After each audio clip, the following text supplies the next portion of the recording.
اور امریکہ میں جو کانگریشنل میٹنگ ہونی تھی جس کے بارے میں نے آپ کو گزشتہ مہینے بتایا تھا، میں نے آپ سے کہا تھا کہ 2 ایونٹ ہونے جا رہے ہیں اور وہ ایونٹ ہوں گے نئے سال کی چھٹیوں کے بعد۔ تو ایک آپ نے دیکھا 15 تاریخ کو برطانیہ میں ہوا، جہاں پہ ایک ایم پیز کی میٹنگ ہوئی اور برطانوی پارلیمنٹیرینز کو بتایا گیا کہ پاکستان میں کس طرح قتل عام ہوا ڈی چوک میں 26 نومبر 2024 کو، اور اس کے بعد کچھ مطالبات کیے گئے۔ وہاں پہ ابھی فالو اپ چل رہا ہے اور برطانیہ میں لیٹرز بھجوائے جا رہے ہیں تمام ایم پیز کو، اور آنے والے دنوں میں اوورسیز پاکستانی وہاں اس مسئلے کو مزید اٹھائیں گے۔ اب جو امریکہ کے اندر کانگریشنل میٹنگ ہے اس کو روکنے کی پوری کوشش کی گئی۔ محسن نقوی بھی امریکہ میں موجود ہیں، ان کے اوپر بہت دباؤ تھا۔ ایک تو ان کے اوپر دباؤ ہے کہ وہ کسی طرح ڈونلڈ ٹرمپ کی جو ایڈمنسٹریشن ہے اس تک رسائی حاصل کریں، خصوصاً مارکو روبیو سے ملنے کے لیے بہت کوشش کر رہے ہیں جو ان کے سیکٹری آف دا اسٹیٹ ہیں۔ سیکٹری آف دا اسٹیٹ نے اپنی تعیناتی کے پہلے دن آسٹریلیا کے، جاپان کے اور انڈیا کے وزرائے خارجہ کے ساتھ ملاقات کی ہے۔ لیکن ایک بات ذہن میں رکھیے گا کہ یہ جو 4 ملک ہیں نا، آسٹریلیا، جاپان، انڈیا اور امریکہ، یہ چاروں کوڈ کا حصہ بھی ہیں۔ تو مارکو روبیو کی یہ ملاقاتیں ایک خاص طرف اشارہ بھی دے رہی ہیں، کیونکہ کوڈ جو ایک پورا نظام بنایا گیا ہے یہ سمندر کی حفاظت کے لیے بنایا گیا ہے، اور یہ ایک سمندری فورس ہے جو چائنا کو روکتی ہے ساؤتھ چائنا سی کے اندر ایکٹیویٹیز کرنے سے۔ وہاں پہ ان کے ساتھ کنفلکٹ میں جاتے ہیں، بعد میں کبھی تفصیل سے اس کے اوپر بات کریں گے۔ لیکن محسن نقوی کو موقع نہیں ملا ابھی تک ملاقات کرنے کا یا بات چیت کرنے کا۔ پہلے ہم آپ کو بتاتے ہیں کہ محسن نقوی نے وہاں کیا حاصل کیا، پھر آپ کو بتاتے ہیں دوسرے حصے میں کہ جو کانگریشنل میٹنگ ہوئی ہے، بریفنگ ہوئی ہے امریکہ میں، اس کے کیا نتائج آئیں گے اور آنے والے دنوں میں کیا ہونے جا رہا ہے، اوورسیز پاکستانی معاملات کو کس طرف لے کر جا رہے ہیں، اور پاکستانی اسٹیبلشمنٹ اور حکومت ان کو روکنے کے لیے کیا کچھ کر رہی ہے اور کیا کر سکتی ہے۔ یہ محسن نقوی کی ناکامی کا یہاں سے آپ کو اندازہ ہو جانا چاہیے کہ حسین حقانی جو نارملی اس وقت اس حکومت کے بہت قریبی ہیں اور حکومت کی تعریفیں کرتے ہیں، عمران خان صاحب کے سخت ترین ناقد ہیں، حسین حقانی صاحب بھی مجبور ہو گئے یہ کہنے پہ کہ کوئی ضرورت نہیں تھی، یہ غیر ضروری ہے جو محسن نقوی نے کیا ہے۔ ان کا ٹویٹ کیا ہے میں آپ کو پڑھ کے سناتا ہوں۔ حسین حقانی کا کہنا ہے کہ وزیر داخلہ کو امریکہ جانے اور یہ تاثر دینے کی کوشش کرنے کی کوئی ضرورت نہیں تھی کہ وہ وزیر خارجہ کا کام بھی کر سکتے ہیں۔ ویسے بھی اب تک ان کی ملاقات کسی ایسے فرد سے نہیں ہوئی جو امریکہ کے خارجہ تعلقات کا ذمہ دار ہو اور پاکستان کے کام آ سکے۔ تو یہ حسین حقانی کا سٹیٹمنٹ ہے۔ اس کے علاوہ ایک سٹیٹمنٹ جو ہے وہ ظلم خلیل داد کا بھی ہے۔ ظلم خلیل داد سمجھ رہے ہیں کہ پاکستان کو بہت ناکامی ہوئی ہے، پاکستان کو عمران خان صاحب کو آزاد رکھنا چاہیے تھا، اور اس بارے میں ظلم خلیل داد نے بڑا کلیئر ایک سٹیٹمنٹ دیا کہ اگر عمران خان صاحب باہر ہوتے تو وہ ضرور مہمان خصوصی بن کر جاتے یا مہمان بن کر جاتے اس تقریب حلف برداری میں، کیونکہ ڈونلڈ ٹرمپ عمران خان صاحب کی بہت تعریف کرتے ہیں۔ ظلم خلیل داد نے کہا کہ بھارت کے وزیر جے شنکر نے صدر ٹرمپ کی حلف برداری کی تقریب میں شرکت کی، وہ تو پہلی لائن میں سامنے ہی بیٹھے ہوئے تھے۔ اگر عمران خان جیل میں نہ ہوتے تو میرا ماننا ہے کہ وہ اس نہایت اہم تقریب میں مہمان خصوصی ہوتے۔ یہ پاکستان کے لیے ایک بڑا نقصان ہے، عمران خان کو رہا کریں اور پاکستان کو تباہی سے بچائیں۔ اب معاملہ یہ ہے کہ اس وقت پاکستانی اسٹیبلشمنٹ نے اور حکومت نے پوری کوشش کی ہے کہ 22 تاریخ کو جو کانگریشنل میٹنگ ہو رہی تھی اس کو کسی طرح روکا جائے یا اس کو ناکام کیا جائے۔ جب یہ میٹنگ سٹارٹ ہوئی تو وہاں پہ اوورسیز پاکستانی پہنچ گئے، کچھ جرنلسٹ ہیں وہ پہنچ گئے، کچھ غیر ملکی جرنلسٹ ہیں وہ پہنچ گئے، کچھ بین الاقوامی تنظیمیں ہیں جیسے کہ ایمنسٹی انٹرنیشنل ہے، وہ لوگ وہاں پہ پہنچ گئے، اور سینیٹرز بھی وہاں پہ پہنچے۔ سینیٹرز نے وہاں پہ اس سے خطاب بھی کیا میٹنگ سے، اور ان کے سامنے تمام تفصیلات رکھی گئیں۔ یہ وہ تفصیلات ہیں کہ جو کچھ بھی ہوا پاکستان میں رجیم چینج آپریشن کے بعد سے لے کر اب تک، اور خصوصاً بتایا گیا کہ 26 نومبر کو جو اسلام آباد ڈی چوک میں قتل عام ہوا وہاں پہ کیا ہوا ہے۔ ایک تو محیط پیرزادہ صاحب نے بات کی ہے، وجاہت صاحب نے بات کی ہے، اور وہاں پہ ڈاکٹر شہباز گل بھی موجود تھے، اوورسیز پاکستانیوں کی ایک بڑی تعداد تھی، خواتین بھی وہاں پہ موجود تھی، لیکن 2 آؤٹ سائڈرز وہاں پہ آ گئے جن کو وہ اوورسیز پاکستانی نہیں جانتے تھے، اور انہوں نے آئیڈینٹیفائی کر لیا کہ یہ بندے یہاں پہ بھجوائے گئے ہیں تاکہ اس پروگرام کو خراب کیا جائے۔ اچھا، اب میں نے جب اوورسیز پاکستانیوں سے بات کی تو انہوں نے کہا کہ یہ بندے 2 طرح کے ان کے موقف ہیں۔ کچھ لوگوں نے مجھے یہ بتایا کہ یہ بندے جو پاکستانی امبیسی ہے انہوں نے پروگرام کو خراب کروانے کے لیے بھجوائے تھے، اور کچھ لوگوں کا کہنا ہے کہ یہ بندے نون لیگ نے بھجوائے تھے۔ اب بندے جس نے بھی بھجوائے تھے پولیس نے اٹھا کے ان کو وہاں سے باہر نکال دیا، یعنی جب نشاندہی کی گئی کہ یہ بندے آؤٹ سائڈر ہیں، ان کا اس پروگرام سے کوئی تعلق نہیں ہے، یہ اس پروگرام کو خراب کرنا چاہتے ہیں، تو ان لوگوں نے وہاں رولا کپ بھی ڈالا، لیکن اس کے بعد پولیس آئی، پولیس نے ان بندوں کو اٹھایا اور سارجنٹ ایٹ آرم جو ہے انہوں نے اٹھا کے ان بندوں کو باہر نکال دیا۔ اب وزیر داخلہ وہاں پہ موجود تھے، لیکن اس کے باوجود یہ پروگرام ہو جانا اور یہ ایک کامیاب پروگرام ہو جانا، یہ اب ایک مسئلہ بن جائے گا موجودہ حکومت کے لیے۔ دیکھیں، یہ چیزیں ایک یا دو دن میں ہونی نہیں ہے، یہ اوورسیز پاکستانی بھی جانتے ہیں اور پاکستان کی حکومت اور اسٹیبلشمنٹ بھی جانتے ہیں۔ وجہ یہ ہے کہ اگر حکومت نے زور لگانا ہے یا اسٹیبلشمنٹ نے زور لگانا ہے تو ان کو بھی مہینے لگ جائیں گے اپنی چیزیں سیدھی کرنے میں، اور اوورسیز پاکستانیوں نے یہ کام کرنا ہے تو ان کو بھی آہستہ آہستہ اس کام میں آگے بڑھنا پڑے گا۔ اور گریجولی دیکھیں انہوں نے کیا کچھ اچیو کیا۔ اگر آپ سب سے پہلے یہ دیکھیں کہ اب تک سب سے پہلے ایک ڈونلڈ کی ہیئرنگ ہوئی تھی، اس کے بعد امریکہ میں ایک قرارداد آئی تھی، پھر جو کانگریس مین ہیں ان کے لیٹر سائن کروائے گئے تھے، ان سے بہت سارے 60 سے زیادہ کانگریس مین نے لیٹر سائن کیا تھا۔ پھر اس کے بعد جو ہے وہ اب ایک اور کانگریشنل میٹنگ ہوئی ہے، ہیئرنگ ہوئی ہے، اور اس کے بعد ایک اور دو چیزیں ہونے جا رہی ہیں۔ 12 فروری کو جو ٹرمپ کی ریپبلکن پارٹی ہے اس کے جو کانگریس مین ہیں ان کے ساتھ پاکستان تحریک انصاف کے کچھ لوگ ملیں گے، اور اوورسیز پاکستانیوں کی ایک تنظیم ہے وہ بھی ان سے ملنے جا رہی ہے۔ پاکستان کے حالات سے متعلق وہاں پہ بھی بریفنگ دی جائے گی اور ان کو بتایا جائے گا۔ جبکہ میری اطلاع کے مطابق جیسا کہ پہلے دستخط کروائے گئے تھے کانگریس مین کے اور خط بھجوایا گیا تھا امریکن ایڈمنسٹریشن کو، تو اب ایک اور خط لکھا جائے گا جو اسٹیٹ ڈپارٹمنٹ کو بھجوایا جائے گا، اور اس خط کے اوپر دوبارہ سے کانگریس مین کے دستخط کروائے جائیں گے۔ اس سے پہلے ناظرین جو ایک قرارداد پاس کروا لی تھی پاکستانیوں نے امریکہ سے، اس قرارداد کے اندر جو ووٹنگ کی سچویشن تھی وہ ایسے تھی کہ 431 ٹوٹل ووٹ تھے، جن میں سے 56 غیر حاضر تھے، 7 لوگوں نے مخالفت کی تھی، جبکہ 368 لوگوں نے ساتھ دیا تھا اوورسیز پاکستانیوں کا، یعنی 368 کانگریس مین نے ساتھ دیا تھا اوورسیز پاکستانیوں کا۔ 431 میں سے 368 ووٹ ان کے حق میں آئے تھے، 7 ووٹ ان کے خلاف آئے تھے۔ اس میں ڈیموکریٹس کے 181 ووٹ تھے اور ریپبلکنز کے جو ہیں وہ ووٹ تھے 187، اور جو خلاف ووٹ آئے تھے وہ 7 کے 7 ریپبلکنز کے تھے۔ اب اس وقت جو ہے وہ ریپبلکنز کی حکومت بن گئی ہے، اور اوورسیز پاکستانی یہ چاہتے ہیں کہ ایک بائنڈنگ ریزولوشن پاس کی جائے امریکہ کی سینٹ میں، اور وہ جو پاس کروانا چاہ رہے ہیں بائنڈنگ ریزولوشن، اس میں یہ پابندیاں لگوانا چاہ رہے ہیں، کیونکہ یہ جو کانگریشنل میٹنگ ہوئی ہے اس کے اندر مطالبہ کیا گیا ہے کہ پاکستان کے اندر جو اہم ترین لوگ ہیں، جو فیصلہ ساز ہیں، جیسا کہ اسٹیبلشمنٹ یا حکومت کے اندر عام لوگوں پر لوگ بیٹھے ہوئے عام عہدوں پر، وہاں آرمی چیف کا نام لیا گیا، وزیر داخلہ، دیگر لوگوں کا نام لیا گیا کہ ان لوگوں کے اوپر جو ہے وہ پابندیاں لگا دی جائیں، اور یہ مطالبہ کیا گیا کہ پاکستان پہ کسی قسم کی پابندی نہ لگائی جائے، ان لوگوں پر انفرادی طور پہ پابندیاں لگائی جائیں جو لوگ پاکستان میں انسانی حقوق کی خلاف ورزیوں میں اور الیکشن میں دھاندلی میں اور جو کچھ بھی ہو رہا ہے، جبری گمشدگیاں ہوں یا ڈی چوک کا قتل عام ہو، جو لوگ بھی ان چیزوں میں ملوث ہیں ان لوگوں کے اوپر انفرادی طور پہ یہ پابندیاں لگائی جائیں۔ محسن نقوی نے پوری کوشش کی ہے جناب، لیکن اب بڑا جو ایشو ہوگا آنے والے دنوں میں موجودہ حکومت کے لیے یا اسٹیبلشمنٹ کے لیے وہ یہ ہوگا کہ کسی طرح بھی کچھ بھی کر کے جو ایک بائنڈنگ ریزولوشن لانا چاہتی ہے وہاں پہ اوورسیز پاکستانیوں کی کمیونٹی امریکہ کی کانگریس میں، اس کو روکا جائے، کیونکہ اگر اس کو نہ روک سکے تو پھر بائنڈنگ ریزولوشن کے بعد اس کا مطلب یہ ہے کہ امریکی حکومت مجبور ہو جائے گی وہ تمام اقدامات کرنے کے لیے جو اس ریزولوشن میں پاس کیے جائیں گے۔ اب اس کے لیے کیا کرنا ہوگا؟ وہاں بہت بڑی لابنگ کرنی پڑے گی۔ میری اطلاع کے مطابق جو پاکستان کی حکومت ہے وہ وہاں بہت زیادہ پیسہ خرچ رہی ہے، زیرو سے بے شک انہوں نے شروع کیا ہے، لیکن محسن نقوی کو وہاں بھیجا گیا ہے۔ پاکستان کی جو اسٹیبلشمنٹ ہے ان کے سب سے قابل بھروسہ آدمی ہے، اور محسن نقوی پہ سب سے زیادہ اعتبار کیا جاتا ہے پاکستان کی اسٹیبلشمنٹ میں، سب سے قابل ذکر اور سب سے آزمودہ مہرہ ہے اس وقت اسٹیبلشمنٹ کا۔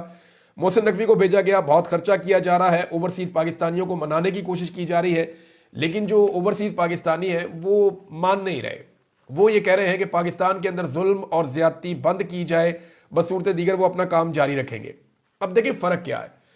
فرق یہ ہے کہ پاکستانی گورنمنٹ جو کام کرے گی وہ اپنی ایمبیسی سے کروائے گی، اور ایمبیسی کے کام کرنے کے گھنٹے ہوتے ہیں، وہ جتنی تنخواہ لیتے ہیں اتنا ہی کام کرتے ہیں، اور ان کے لیے وہ ایک ڈیوٹی کی طرح ہے۔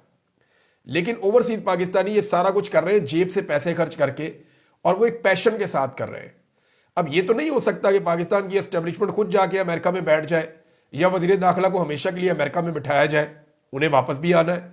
تو وہاں پہ جو ایفرٹ کی جاتی ہے وہ اوورسیز پاکستانیوں کی ایفرٹ ان سے زیادہ ہوتی ہے،